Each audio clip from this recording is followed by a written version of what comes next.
इस जन्म में तो आप हमको नहीं हरा सकते दिल्ली के अंदर आम आदमी पार्टी को। दिल्ली के मालिक हम हैं, दिल्ली के मालिक ये लोग नहीं है। एलजी कहता है कि तुम नहीं कर सकते, मैं करूंगा, तो करना। परेशान हो गए हम लोग 2.5 साल से, ये भी परेशान हो गए, हम भी परेशान हो गए, करो फिर। कह रहे हैं कश्मीर फाइल्स टैक्स फ्री करो, अरे यूट्यूब पे डाल दो, फ्री हो जाएगी। रामधारी सिंह दिनकर की एक मशहूर कविता है रश्मि रथी, और अक्सर आप उसकी कुछ पंक्तियां सुनते रहते होंगे या आपने वो पूरी कविता भी पढ़ी होगी। उसमें वो लाइन है कि जब नाश मनुज पर छाता है पहले विवेक मर जाता है। वैसे तो ये जो कविता है वो भगवान श्री कृष्ण और दुर्योधन के बीच का संवाद है, लेकिन इसका असर और इसका इस्तेमाल ना कई जगह किया जाता है। और अक्सर जब कोई व्यक्ति घमंड से भरा होता है, उसके अंदर अहंकार बढ़ जाता है, तब अक्सर इस कविता को लोग पढ़ते हैं।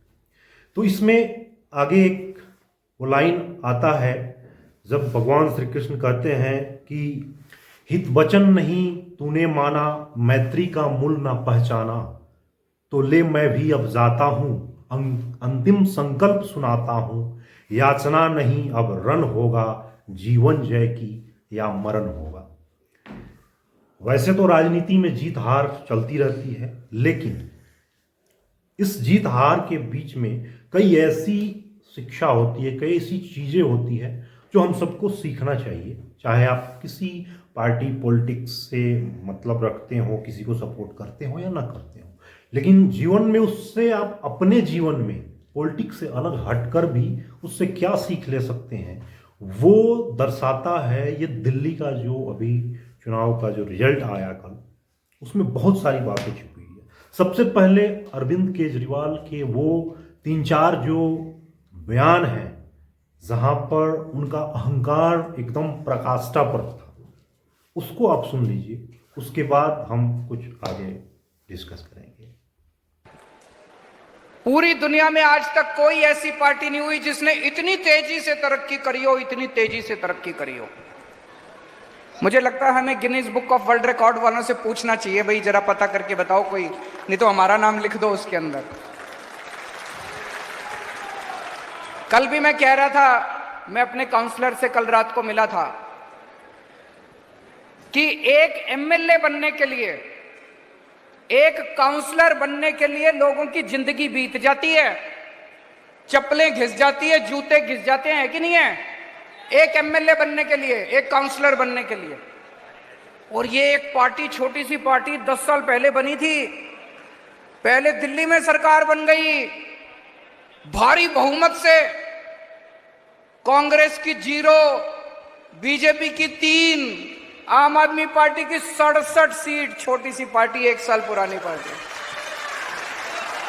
फिर पंजाब में सरकार बन गई भारी बहुमत से, 117 में से 92 सीट। फिर गुजरात में इनके गढ़ के अंदर जाके 14% वोट लेके आए, 5 एमएलए बना के लेके आए हैं। और मेरे को पूरा विश्वास है गुजरात में अगली सरकार आम आदमी पार्टी की सरकार बनेगी, देख लेना। फिर गोवा गए, गोवा में 2 एमएलए बन गए हमारे दोस्तों जितनी। और अब राष्ट्रीय पार्टी का दर्जा आपकी पार्टी को मिला है, पूरे देश में तीसरे नंबर पे आ गए। कहने को तो 1350 पार्टियां हैं अपने देश में, रजिस्टर्ड पार्टियां 1350। हम 1350 पार्टियों को पीछे छोड़ के आज बस बीजेपी, कांग्रेस, आम आदमी पार्टी तीसरे नंबर की सबसे बड़ी पार्टी है। और जितनी तेजी से बढ़ रही है, मेरा दिल कहता है कि एक दिन कांग्रेस और बीजेपी को भी पीछे छोड़ के देश के ऊपर आम आदमी पार्टी का राज होगा। दिल्ली में ये कुछ भी कर लें, कुछ भी कर लें, दिल्ली में आम आदमी पार्टी से ये जीत नहीं सकते। उनको पता है, मैं उनको कहना चाहता हूं केजरीवाल को चाहे जेल में डाल दो, जेल से भी जीत जाएगी आम आदमी पार्टी की सरकार। मैं नरेंद्र मोदी जी को कहना चाहता हूं, मोदी जी इस जन्म में तो आप हमको नहीं हरा सकते दिल्ली के अंदर आम आदमी पार्टी को। आपको दूसरा जन्म लेना पड़ेगा, इस जन्म में तो नहीं हरा सकते आप आम आदमी पार्टी को। आज सारे देश की सारी भारतीय जनता पार्टी एक पिक्चर के पोस्टर लगा रही है गली गली में जाके। वो करोड़ों कमा गया, कश्मीरी पंडितों के नाम पे करोड़ों कमा गया और तुम लोग पोस्टर लगाते रह गए। क्या हाल बना दिया तुम लोगों का यार। आंखें खोलो तुम लोग, सारे जने बीजेपी छोड़ के आम आदमी पार्टी में आ जाओ।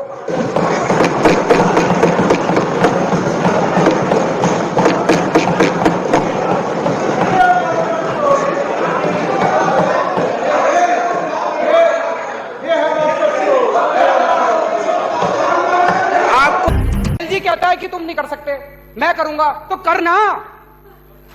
परेशान हो गए हम लोग 2.5 साल से, ये भी परेशान हो गए, हम भी परेशान हो गए। करो फिर, हमारी पावर है, हमारी पावर है। जब तक हम कह रहे थे करो करो करो करो तो कह रहे थे तुम करो, आज हमने कर दिया तो कह रहे हम करेंगे, तो करो ना भाई।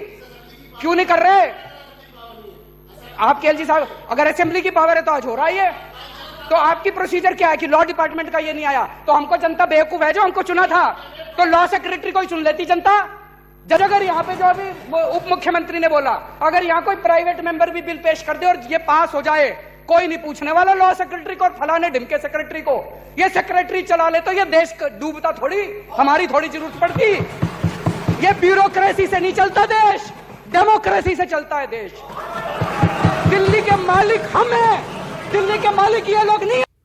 तो ये 2-3 जो बयान आपने सुने, इसके अलावा बहुत सारी ऐसी चीजें हैं, उसको भी बात करेंगे। लेकिन आप पहले वाला बयान आप सुने, उसमें क्या बोल रहे हैं कि इस जन्म में तो दिल्ली में उन्हें कोई हरा ही नहीं सकता है, और मोदी जी को तो इस जन्म में क्या वो अगला जन्म लेना पड़ेगा। मतलब उनको इतना अहंकार हो गया कि उनको लगता था कि भाई हम हार ही नहीं सकते।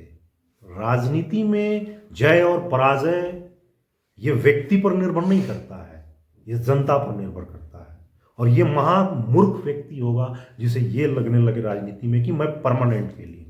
तो सबसे पहला इनका अहंकार वहां से होता है। दूसरा, इन्होंने जब ये कहा कि दिल्ली के मालिक हम हैं, दिल्ली के मालिक हम हैं, और एक और बात इन्होंने कही अपने बयान में कि दिल्ली के बाद पंजाब, पंजाब के बाद में गुजरात, फिर गोवा, कई जगह ये लोग 2-4 सीटें जीतते रहे।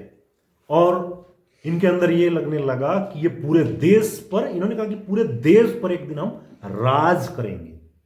देखिए, ये नोट करने वाली बातें हैं, जनता ये सब सुनती है, समझती है। एक दिन पूरे देश पर राज करेंगे, ये लोकतंत्र में राज नहीं होता है। लोकतंत्र में आप जनता की सेवा करते हैं। इनके दिमाग में राजा का ख्वाहिश है। और तभी तो जिस व्यक्ति ने फुटपाथ और क्या बोलते हैं वो स्लीपर में चलने की बातें की, चप्पल पहनने की बातें की, 2 कमरे में रहने की बातें की, एक छोटे से अल्टो कार पर चलने की बातें की, बिना सिक्योरिटी के चलने की बातें की, ये तमाम सारे गलतफहमियां लोगों के दिमाग में जो शुरुआत में इसने भरा, अन्ना हजारे जी के आंदोलन का फायदा उठा करके ये जो राजनीति में धुर्तबाजी वाला खेल खेले, धीरे धीरे धीरे एक टाइम के बाद में जनता ने इन सारी चीज़ों पर नज़र डालना शुरू किया।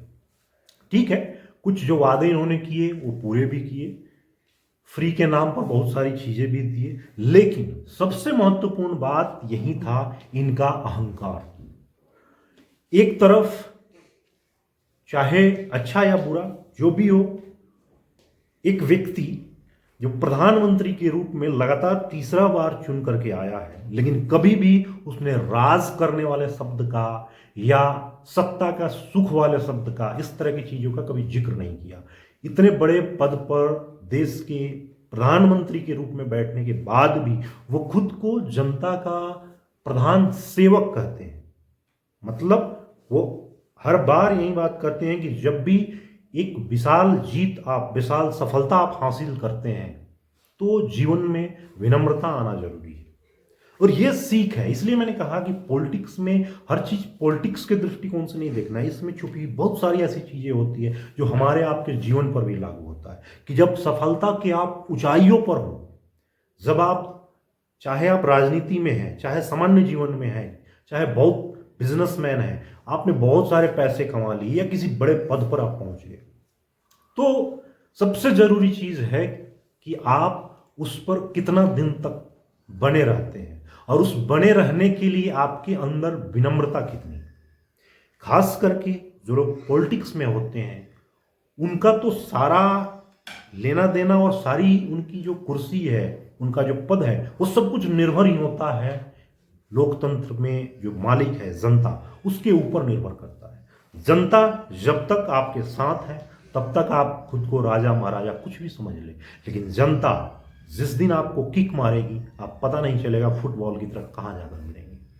कुछ ऐसा ही हश्र हुआ है ये दिल्ली में अरविंद केजरीवाल का। आम आदमी पार्टी के जितने भी दिग्गज लोग थे, जो अपने आप को रोल मॉडल समझते थे, ईमानदारी का मतलब अरविंद केजरीवाल मतलब कट्टर ईमानदारी, इन्होंने इस तरह से अपने आप को पेश करने का कोशिश किया कि मतलब ये धरती पर राजा हरिश्चंद्र के इकलौते वंशज बचे हैं जो सच बोलते हैं, जो सही काम, बाकी सारा दुनिया बेईमान है। ये सब चीज़ें फालतू होती है, इसे पब्लिक ज़्यादा दिन तक बर्दाश्त नहीं करता है। पब्लिक डिलीवरी चाहिए, उसको काम चाहिए, भाषण से काम नहीं होता है।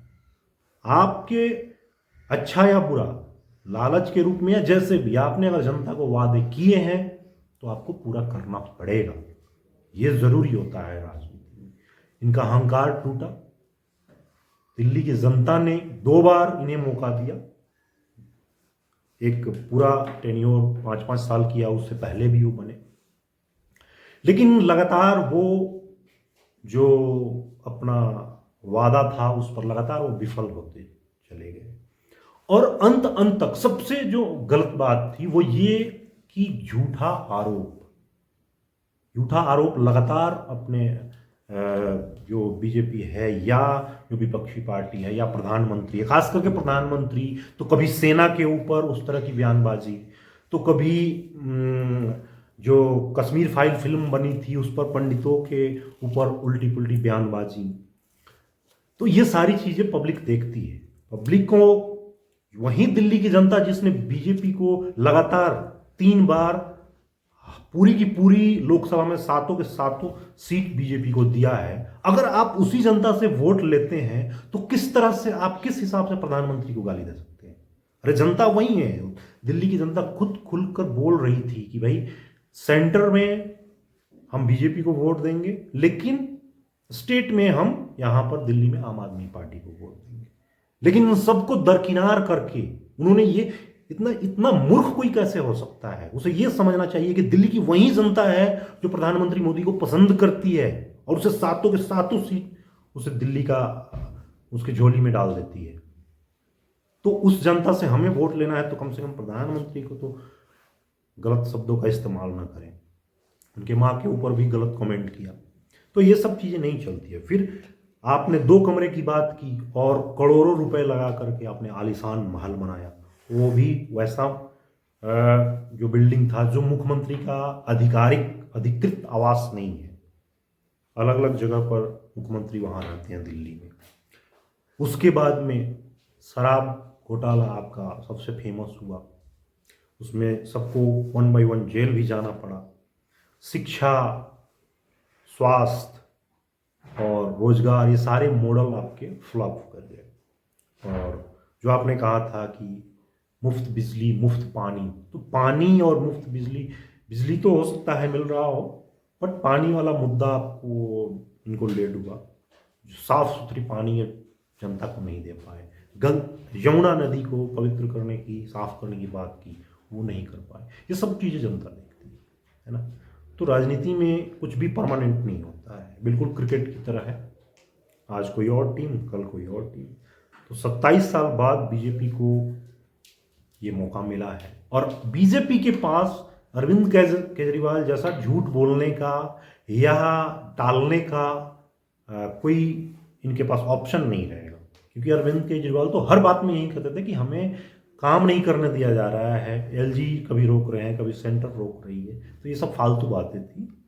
लेकिन बीजेपी सेंटर में भी है और अब ये स्टेट में भी आ गई, तो इनके ऊपर तो कोई बिल्कुल ऑप्शन नहीं बचेगा कि ये एक्सक्यूज कोई करे। हाँ, काम देर या सवेर ये करे, लेकिन इनको डिलीवर करना पड़ेगा।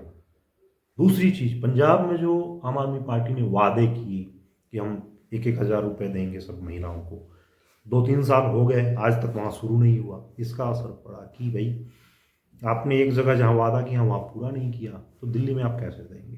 तो ये सब बातें होती है जो जनता समझती है, और इसीलिए सबसे महत्वपूर्ण चीज, व्यक्ति के अंदर अहंकार नहीं आना चाहिए।